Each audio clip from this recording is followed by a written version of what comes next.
Halo semuanya, kami dari kelompok 2 akan membahas terkait antitrust. Kemudian kami terdiri dari saya sendiri, Andreas Kaloka Swastiasta, kemudian Anissa Bella Pertiwi, kemudian Fadila Nursyifa, Kartika Sari Hasyati Nabila, dan Ririn Yusrin Fauzia. Oke, berikutnya saya akan membahas terkait kebijakan antitrust. Kebijakan antitrust ini merupakan kebijakan yang sifatnya anti monopoli, dan istilah ini muncul dari masyarakat yang ada di Amerika Serikat pada akhir abad ke-19, kemudian dikembangkan kembali selama abad ke-20 untuk berkonotasi dengan beragam kebijakan yang mempengaruhi persaingan. Kemudian kebijakan ini merupakan kebijakan yang paling utama dan sering digunakan pada saat itu, dan kebijakan ini juga tentunya mempengaruhi persaingan pada saat itu, dan antitrust telah menjadi instrumen kebijakan persaingan yang paling penting dan mendasar pada kebijakan publik di banyak negara terhadap bisnis yang berlaku pada saat itu. Dan kebijakan ini sendiri diterapkan melalui undang-undang persaingan Amerika Serikat, Eropa, dan negara nasional lainnya. Berikut saya akan menjelaskan terkait undang-undang antitrust. Undang-undang antitrust ini terdiri dari 3 macam undang-undang. Yang pertama adalah The Sherman Act, yang kedua The Clayton Act, kemudian yang ketiga The Federal Trade Commission Act. Untuk yang pertama, The Sherman Act ini merupakan undang-undang Sherman yang sifatnya melarang setiap kegiatan atau kegiatan kontrak persekongkolan yang sifatnya mengekang perdagangan dan sifatnya juga memonopoli. Dulu Mahkamah Agung memutuskan bahwa Sherman Act ini tidak melarang setiap pembatasan kegiatan perdagangan. Namun Sherman Act ini lebih ke menindaklanjuti segala macam kegiatan yang tidak masuk akal, seperti misalnya dalam beberapa hal antara kesepakatan antara 2 individu untuk membentuk kemitraan yang sifatnya cenderung membatasi perdagangan atau ingin melakukan monopoli. Dan kemudian undang-undang ini biasanya mempermasalahkan segala kegiatan yang sifatnya merugikan dan sifatnya ilegal, dan bagi perusahaan-perusahaan besar yang tentunya ingin melakukan monopoli, dan hal ini tentu akan merugikan bagi perusahaan-perusahaan kecil. Kemudian yang kedua adalah The Clayton Act. Undang-undang ini dibuat untuk memperkuat undang-undang anti monopoli sebelumnya, dan undang-undang tersebut lebih ke melarang merger anti persaingan, kemudian penetapan harga yang bersifat predator dan diskriminatif, dan kemudian lebih ke melakukan larangan seperti tindakan atau perilaku perusahaan lain yang sifatnya tidak baik dan merugikan. Kemudian yang ketiga, The Federal Trade Commission Act, yaitu tujuan dari undang-undang ini untuk melindungi konsumen, kemudian melarang tindakan atau praktik yang tidak adil atau penipuan yang dilakukan perusahaan terhadap konsumen, yang tentunya akan mempengaruhi perdagangan. Dan dengan berlakunya sejumlah undang-undang dan aturan yang melarang segala macam praktek tertentu yang sifatnya melanggar hukum atau ilegal. Selanjutnya, saya Kartika Sari akan menjelaskan tentang tujuan antitrust atau the goals of antitrust. Yang pertama yaitu mencegah terjadinya merger yang memungkinkan sebuah perusahaan tunggal akan menguasai pasar. Kemudian, meminimalisir monopoli pasar dengan melarang persaingan yang tidak sehat dengan menetapkan harga. Yang ketiga, yaitu melindungi konsumen dari inefisiensi monopoli dan kartel. Yang terakhir adalah melindungi usaha kecil maupun mandiri agar terhindar dari tekanan ekonomi yang berasal dari persaingan atau kompetisi usaha dengan ukuran yang lebih besar. Selanjutnya adalah historical development. Bagian awal tahun 1900-an, sebagian besar penegakan anti monopoli bersifat publik dan diarahkan terhadap kartel atau trust. Keberhasilan awal termasuk 554 dakwaan kebijakan antitrust terhadap Standard Oil Company dan Trust Tembakau untuk monopolisasi pada tahun 1911. Robinson Putnam Act mengasumsikan bahwa dengan hambatan masuk, diskriminasi harga menandai penyimpangan dari cita-cita kompetitif yang dianggap memiliki tujuan dan efek monopoli. Pembenaran efisiensi untuk diskriminasi harga dan praktik pembatasan lainnya mendorong investasi mengalokasikan sumber daya yang langka dengan lebih baik dan menghemat biaya transaksi, diabaikan selama periode penegakan awal. Penegakan anti monopoli dianggap tidak mudah, bahkan dengan perangkat organisasi industri yang lebih canggih yang tersedia saat ini. Kongres memilih untuk menyatakan prinsip-prinsip umum, seperti upaya untuk memonopoli dan kontrak atau kombinasi yang membatasi perdagangan tanpa merinci apa yang sebenarnya memenuhi syarat untuk perilaku ilegal tersebut. Dewan Perdagangan Kota Chicago, USA pada tahun 1918 menegaskan kembali standar untuk mengevaluasi pembatasan perdagangan. Pengadilan menyimpulkan bahwa legalitas adalah pengekangan yang diberlakukan hanya seperti mengatur dan mempromosikan persaingan atau seperti menekan atau bahkan menghancurkan persaingan. Analisis antitrust dimulai dengan pengukuran pangsa pasar yang dimiliki oleh perusahaan yang terlibat dalam perilaku anti-kompetitif. Seperti yang telah dicatat oleh banyak ahli, misalnya Stigler pada tahun 1964, dengan tidak adanya polusi, penggunaan kekuatan di pasar yang tidak terkonsentrasi tidak mungkin dilakukan. Kebijakan anti-monopoli pernah memberlakukan setiap penyimpangan yang memiliki tujuan dan efek anti-kompetisi.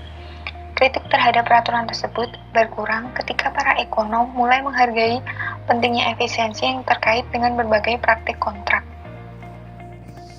Selanjutnya, saya Fadila akan menjelaskan mengenai teknologi tinggi dan jaringan dinamis industri. Pada akhir abad ke-20, perubahan cepat dalam teknologi telah mengubah sifat persaingan di banyak pasar. Sebagian besar sektor industri di negara-negara maju menunjukkan peningkatan dominasi pasar. Namun yang paling menonjol ialah sektor-sektor berbasis digital dan teknologi informasi, di mana pada banyak industri teknologi tinggi yang dinamis, permintaan bukannya pasokan seringkali menjadi sumber substansial keuntungan konsumen dan kekuatan pasar yang signifikan. Mereka meningkatkan efisiensi bisnis melalui efek jaringan yang sekaligus menghambat penetrasi pelaku usaha lain. Adanya persaingan usaha dapat mendorong tumbuhnya produktivitas melalui inovasi. Pemikiran ini lebih maju dari teori-teori sebelumnya yang menekankan peran persaingan bagi perlindungan kesejahteraan konsumen. Inovasi mendorong peningkatan nilai produk dan layanan bagi konsumen, serta cara-cara menghasilkannya secara efisien. Persaingan di sektor ekonomi digital sebenarnya berlangsung dinamis, sepanjang inovasi tidak dibatasi. Namun, dapat berpotensi menimbulkan perilaku anti persaingan. Selain itu, adanya potensi integrasi vertikal dan horizontal yang akan menyebabkan persaingan usaha tidak sehat di kemudian hari. Sementara itu, inovasi bisnis dan teknologi membutuhkan iklim persaingan usaha yang sehat. Menjaga iklim persaingan usaha merupakan jalan menuju pertumbuhan produktivitas yang berkelanjutan dan peningkatan kesejahteraan masyarakat. Inilah alasan mengapa negara harus hadir melalui kebijakan persaingan usaha. Selanjutnya, pengaturan standar. Dalam industri jaringan, masalah persaingan mungkin muncul untuk mengembangkan standar pasar.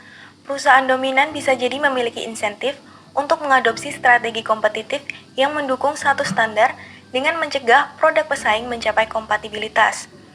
Ketika produk perusahaan dominan menjadi standar untuk industri, perusahaan yang mengembangkan standar alternatif mungkin merasa sulit untuk bersaing secara efektif. Alternatifnya, perusahaan akan berkolusi untuk mempengaruhi hasil dari proses penetapan standar. Kolusi semacam itu bisa sulit dideteksi karena perusahaan seringkali memiliki alasan pro persaingan untuk bekerja sama dalam perlombaan mengembangkan teknologi baru. Maka, yang pertama perlu adanya pembatasan bagi platform dominan untuk beroperasi di lini bisnis lain yang memiliki konflik kepentingan. Yang kedua, larangan praduga terhadap rencana merger dan akuisisi oleh platform dominan. Yang ketiga, kewajiban bagi platform dominan agar layanan mereka kompatibel dengan berbagai jaringan dan memungkinkan perpindahan data antar platform.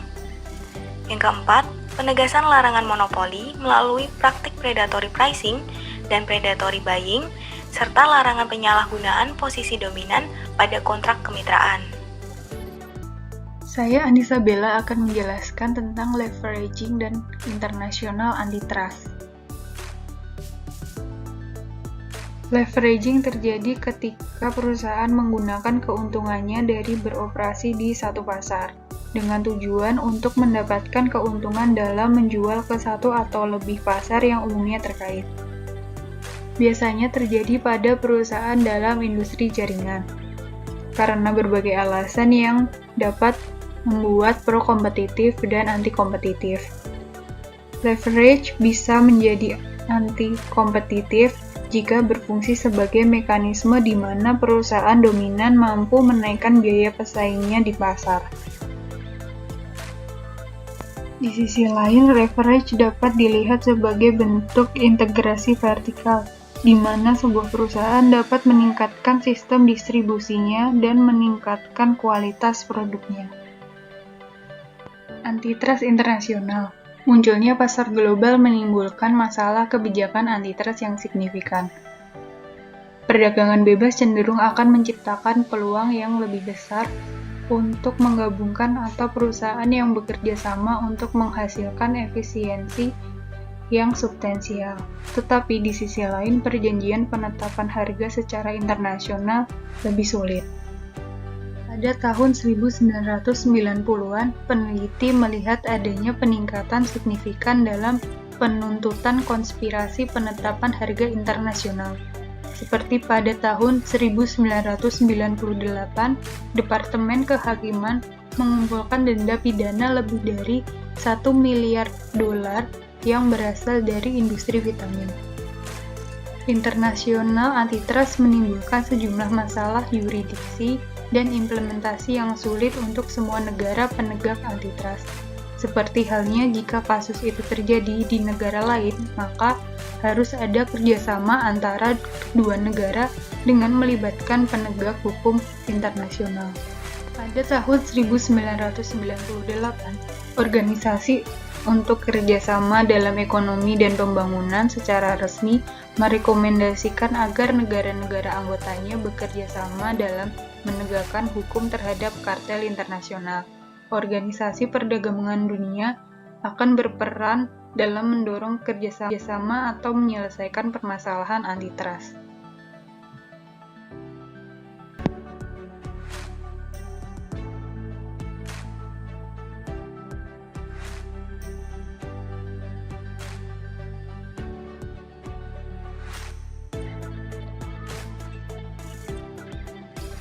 Perkenalkan, nama saya Riri Nusrin Fauzia akan melanjutkan pembahasan dengan topik kebijakan antitrust.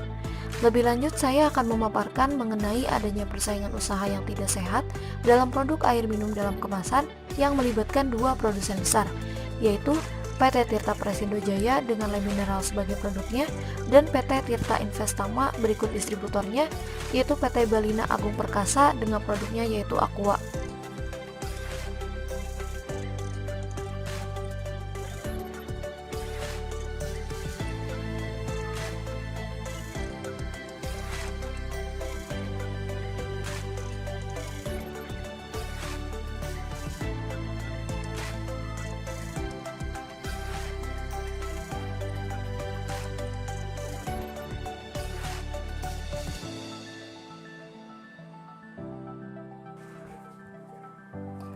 Kronologi secara singkat dari permasalahan mengenai persaingan usaha yang tidak sehat ini bermula dari dua perusahaan air minum dalam kemasan, yaitu PT Tirta Investama sebagai terlapor pertama dan distributornya PT Balina Agung Perkasa sebagai terlapor kedua. Permasalahan ini terjadi antara tahun 2016 sampai tahun 2017 di wilayah Jabodetabek. Dalam kasus ini, Produsen Aqua yaitu PT Tirta Investama diduga melanggar 3 pasal sekaligus, yaitu pasal 15 ayat 3, pasal 19 dan juga pasal 25 dalam Undang-Undang Nomor 5 Tahun 1999 tentang larangan praktik monopoli dan persaingan usaha tidak sehat. Dalam hal ini, Aqua dituduh melarang outlet di area Jabodetabek untuk menjual produk dari Le Mineral. Kemudian, ada laporan dari para pedagang retail dan juga para pedagang eceran terhadap kantor KPPU pada bulan September 2016. Pedagang tersebut mengaku dihalangi oleh PT Tirta Investama untuk menjual produk Le Mineral yang diproduksi oleh PT Tirta Persindo Jaya. Jika mereka tetap menjual produk tersebut, maka status mereka akan diturunkan dari Star Outlet menjadi pedagang eceran. Selain itu, pihak dari PT Tirta Persindo Jaya sendiri menyampaikan temuan di lapangan bahwa Aqua dan distributornya bekerja sama untuk melarang sejumlah toko dalam menjual produk Le Mineral. Akhir dari permasalahan ini adalah KPPU atau Komisi Pengawas Persaingan Usaha mengeluarkan sidang putusan terkait perkara praktik monopoli dan adanya persaingan yang tidak sehat yang dilakukan oleh produsen Aqua dan distributornya. KPPU menghukum Aqua atau PT Tirta Investama sebesar 13 miliar sebagai denda dan distributornya PT Balina Agung Perkasa dihukum dengan denda sebesar 6 miliar rupiah. Tentunya dalam kasus ini terdapat inefisiensi dalam kegiatan ekonomi karena terdapat praktik monopoli dan persaingan usaha yang tidak sehat sehingga merugikan pihak-pihak tertentu seperti produsen dan juga pedagang lainnya.